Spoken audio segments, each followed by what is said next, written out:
Hello viewers, আসসালামু আলাইকুম। আমি সুমন মোহাম্মদ হৃদয়। আর আজকে আপনাদেরকে আমি নিয়ে যাব সিলেটে আমরা ভ্রমণ করতে যাচ্ছি। যদিও আমাদের এলাকা থেকে গাড়িটি ছাড়া হয়েছে, যার কারণে আমি আপনাদেরকে সোজাসুজি বলতে পারছি না যে আমরা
আপনারা একটু ওয়েট করবেন। আমরা এখন হাঁটছি। এই যে দেখতে পাচ্ছেন একটি গেট, এই গেট দিয়ে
মাজার জিয়ারত করার জন্য।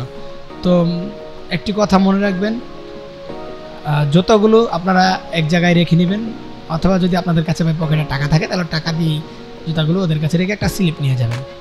আর সবচেয়ে ভালো হয় জুতাগুলো এক জায়গায় রাখলে, যদি কেউ না যায় তাহলে। তো আপনারা অনেকে বিভ্রান্ত হয়ে যাবেন যে অনেকেই সালমান শাহর কবর দেখতে চাবেন। তো আপনারা একটি কাজ আগে করবেন, সেটি হচ্ছে যখন প্রবেশ করবেন আপনারা সোজা কবরস্থানে চলে যাবেন। এর কারণ হলো কবরস্থানে যাওয়ার আগে হাতের ডান পাশ দিয়েই হজরত শাহজালাল ইয়ামিনী রহমতুল্লাহ আলাইহির মাজার শরীফ পড়ে। যারা মাজার জিয়ারতের জন্য যান তারা হাতের ডান দিক দিয়ে চলে যাবেন। আর যারা ভাববেন যে না আগে কবরস্থানটা দেখে যাই, কারণ এরপরে হয়তো ডান দিক দিয়ে ঢুকলে আপনারা আবার বাইরে বের হয়ে আসবেন, তখন কবরস্থানে আর যেতে পারবেন না, যাবেন আবার রিপিট এগেন যেতে হবে।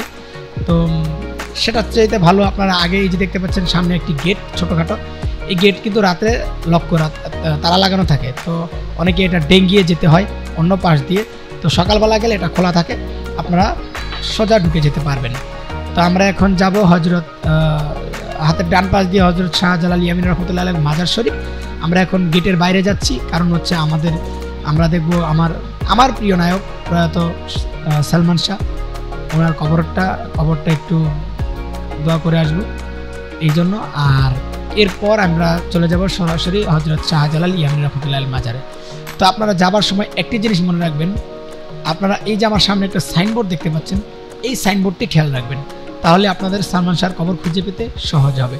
এই যে সাইনবোর্ডে দেখতে পাচ্ছেন দেওয়ান কি জানি নাম, তো এই সাইনবোর্ডটির সামনে দিয়ে দেখতে পারবেন সালমান শাহর কবরটি দেখা যাচ্ছে।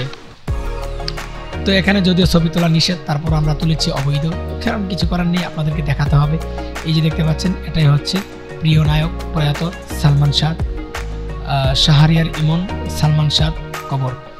তো আমরা এটা দেখে চলে যাব আমাদের মাজারের বাহিরে, কারণ মাজারের ভিতরে আর ভিডিও করা হয়নি, দেয়নি করার জন্য, কিছু বলার নেই।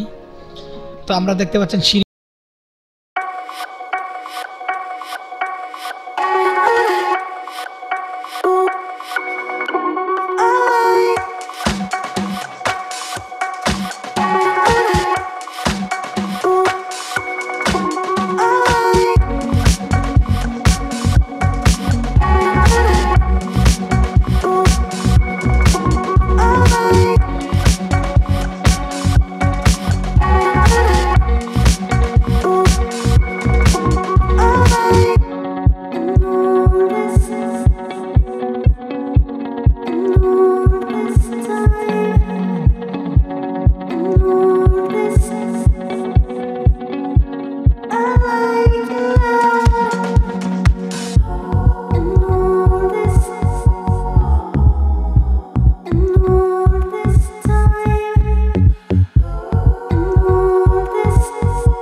প্রথমেই হজরত শাহপরান রহমতুল্লাহ আলাইহির মাজার জিয়ারত করব। তার জন্য আপনারা যেটা করবেন, পায়ের জুতাগুলো সেম প্রসেস, নিচে রাখবেন বা কারো কাছে জামানত দিয়ে যাবেন, তাহলেই হবে। এই যে দেখতে পাচ্ছেন বটগাছটি, এটি আগে যেরকম দেখেছি আগের মতো নেই যদিও, কারণ আগে অনেক রশি বাঁধা ছিল এখানে, এখন হয়তো এগুলো নাই, কারণ দেখতে পাচ্ছেন শুধু গাছের লতা পাতা ছাড়া আর কিছুই নেই। আর 10 বছর আগে যখন গিয়েছিলাম তখন আমরা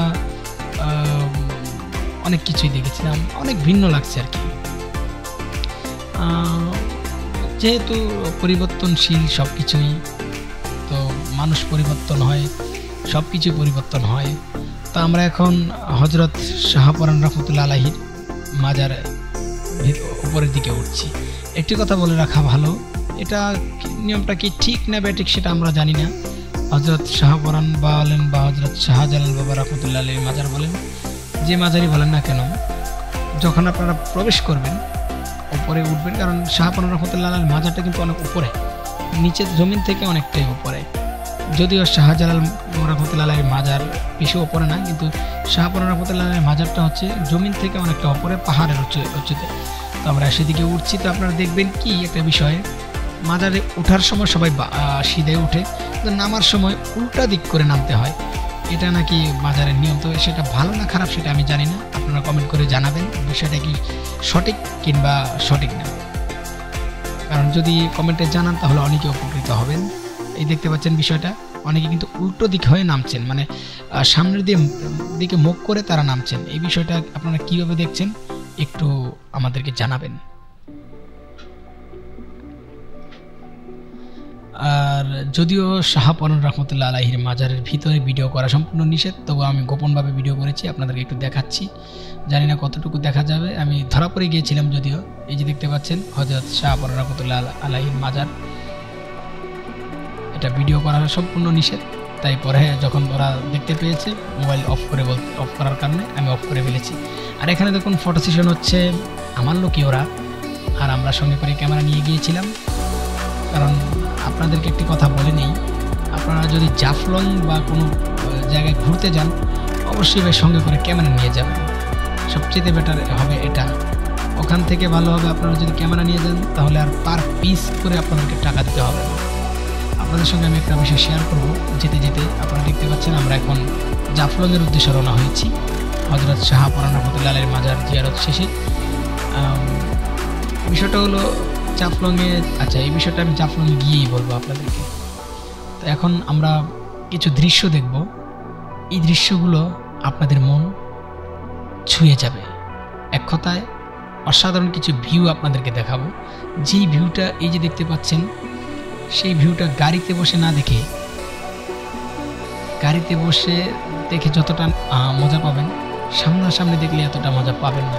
কারণ দূর থেকে দেখুন মেঘলা আকাশ, যেমন মেঘগুলো পাহাড়ের উপর ধসে ধসে পড়ছে বা বৃষ্টি হচ্ছে এরকম দেখা যাচ্ছে। এই যে দূর পাহাড়গুলো দেখতে পাচ্ছেন, এক কথা আমার কাছে অসাম লেগেছে। তবে কাছে গিয়ে দেখে এতটা মানে এতটা ভালো লাগেনি, কারণ হচ্ছে দূর থেকে দেখার মজাটাই একরকম, কাছে থেকে ফিল করার মজাটাই আরেক রকম। কারণ কাছে থাকতে তো পাহাড় আমার কাছাকাছি, দেখুন দূরের ভিউটা আপনারাই দেখুন, অসাধারণ। এছাড়া এই এতটুকু বলা ছাড়া আমার কিছু বলার নেই। তো চলুন আমরা দেখতে থাকি আজকের এই পাহাড়ের ভিউটা। আমি অনেকক্ষণই মানে লং টাইম ভিডিও করেছি, স্কিপ করিনি, দেখতে থাকুন।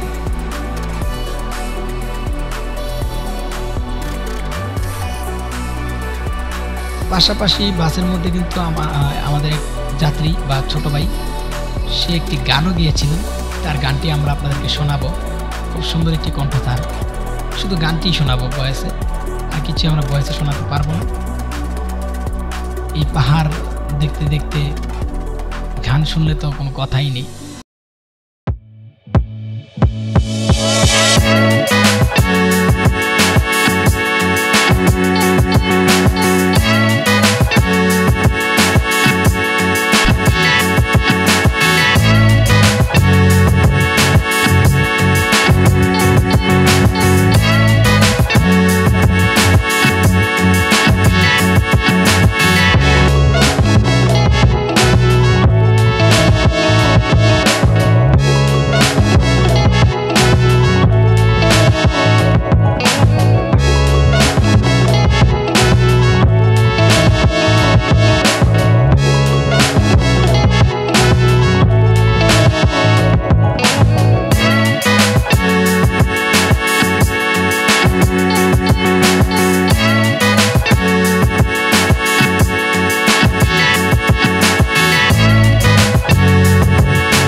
যদি যারা ভেঙে ভেঙে যেতে চান তাদেরকে আমি বলে দিচ্ছি।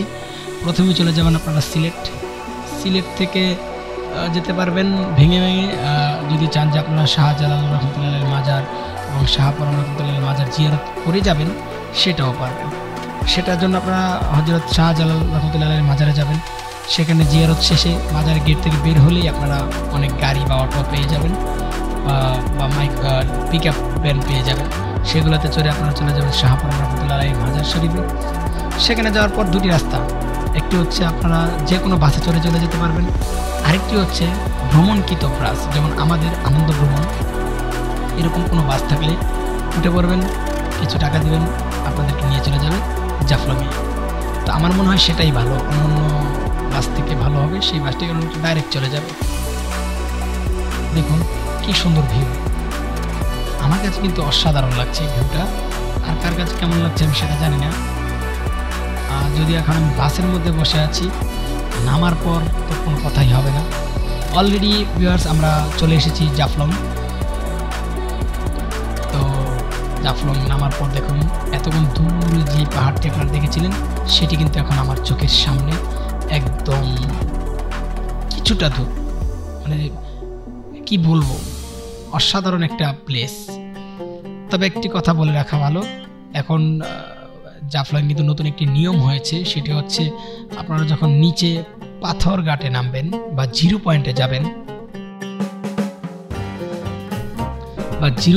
যাবেন তাদের জন্য 10 টাকা দিয়ে টিকিট কাটতে হবে। এই জিনিসটা গত 10 বছর আগে ছিল না, এখন নিয়ম হয়েছে, কি বলবো। তবে অনেকেই টাকা দেয় না। তবে এটা নিয়ে কিন্তু আমরা যেদিন গিয়েছিলাম সেদিন বিশাল বড় একটা গন্ডগোল হয়েছে। এটা অনলাইনে বা টিভিতে প্রচারও হয়েছিল, বিশাল বড় মারামারি হয়েছিল এই টিকিট কাটা নিয়ে। একটা সম্পূর্ণ অবৈধ চাঁদাবাজি বললেই চলে, কারণ এখানে আমরা দেখি না কোনো সময় তাদের নামতে আবার কিসের টাকা দিতে হবে। তো জাফলংয়ে আসার পর যে বিষয়টি আমি শেয়ার করার কথা বলেছিলাম সেটি হচ্ছে আমাদের বাস থেকেই আমাদের বন্ধু 4-5 জন মিলে একজন ক্যামেরাম্যান নিয়েছিল সেখানে। তো ক্যামেরাম্যানকে ছবি তোলার কথা বলেছে, ওরা ছবিও উঠাইছে, কারণ বোঝেনি তো এত সুন্দর ভিউ দেখলে ছবি কার না উঠাতে মনে চায়। যেহেতু এখন ফেসবুকের যুগ, ছবি উঠাবে আর ফেসবুকে আপলোড করবে। তো এই যে দেখতে পাচ্ছেন এখানে টিকিট কাটা হয়, বাস দিয়ে ব্যারিকেড দেওয়া আছে। তো আমরা টিকিট কেটেই ভিতরে ঢুকেছি, কারণ শুধু শুধু ঝামেলা করার কোনো প্রয়োজন মনে করিনি। আর ভুল করে ভাই এখান থেকে শরবত খাবেন না, কারণ এই শরবত খাওয়া থেকে না খাওয়াই অনেক ভালো, কারণ এটার মধ্যে লবণ লেবু কোনো কিছু থাকে না, শুধু পানিটা আপনার আমাদের এদিক থেকে খেলে যে একটা স্বাদ পাই আমরা তৃষ্ণা মিঠে, সেখান থেকে খেলে কিন্তু মিটবে না। আরেকটি কথা বলে নিচ্ছি, অবশ্যই যারা যাবেন যদি পারেন তাহলে ভাই সঙ্গে করে খাবার নিয়ে যায়, কারণ সেখানে গিয়ে ভাই খাবার খেতে হয় আপনাদের প্রচুর কষ্ট করতে হবে, যেটা আমরা করেছি। আমাদের মতো আর অনেকেই করেছে, কারণ 150 টাকা দিয়ে ছোট ছোট 4 টুকরা গরুর গোশ, আর তাও আমাদের এখানকার নর্মালি ভাত 1 প্লেটের 3 ভাগের 1 ভাগ হবে। 1 প্লেট মিলে ওখানকার 3 প্লেট এরকম সমান ধরুন। তো 150 টাকা দিয়ে খেতে হবে, তাও আপনার পেটের 1 কোনাও পড়বে না, যেটা আমি বাংলা ভাষায় বলছি। আপনারা চাইলে খাবার দূর থেকে নিয়ে যেতে পারেন। তো দেখুন ভিউটা কিন্তু অসাধারণ লাগছে। আর একটি কথা বলে নিই, আপনারা সবসময় যে কোনো হোটেলে যাবেন, বসে থাকতে হবে, যদিও খাবার তো আপনারা পাবেনই না, বসে থাকতে থাকতে আরও বিরক্ত হয়ে যাবে, যেটা বলছিলাম। তো এরপর ছবি উঠালো ওরা সবাই মিলেমিশে। ছবি উঠানোর পর যেটা হলো, ওদের সঙ্গে ছবি উঠায় বলছে ওদেরকে 5000 টাকা দিতে। আজব, ওরা তথ্য। তো 500 ছবি ডিলিট করে বাকি 500 ওরা 2500 টাকা দিয়ে নিয়ে আসছে। তাই বলছি আপনারা চাইলে 2-4 হাজার টাকা খরচ করে 10-12 জন মিলে একটা ক্যামেরা নিয়ে চলে যাবেন, সবচেয়ে বেটার। যতক্ষণ খুশি ততক্ষণ ছবি উঠাবেন, কোনো টাকা লাগবে না। এই হচ্ছে আজকের ভিডিও। আর আমরা এখন জাফলংয়ে একটু ঘোরাঘুরি করব। প্রচুর রোদ এখানে, যদিও ঢাকায় বৃষ্টি হয়েছিল, আমাদের এখানে অনেক রোদ, সিলেটে অনেক রোদ। তো রোদের কারণে আমরা বেশিক্ষণ ভিডিও করতে পারিনি, কারণ ভাই মাথা একদম গরম হয়ে গিয়েছে। আরেক কারণে করতে পারিনি, 0 পয়েন্ট আমি পুরোপুরি না যেতে পারলেও একটু হলো আপনাদেরকে আমি দেখাবো। এই সামনে 0 পয়েন্ট, তো সেখানে হয়তো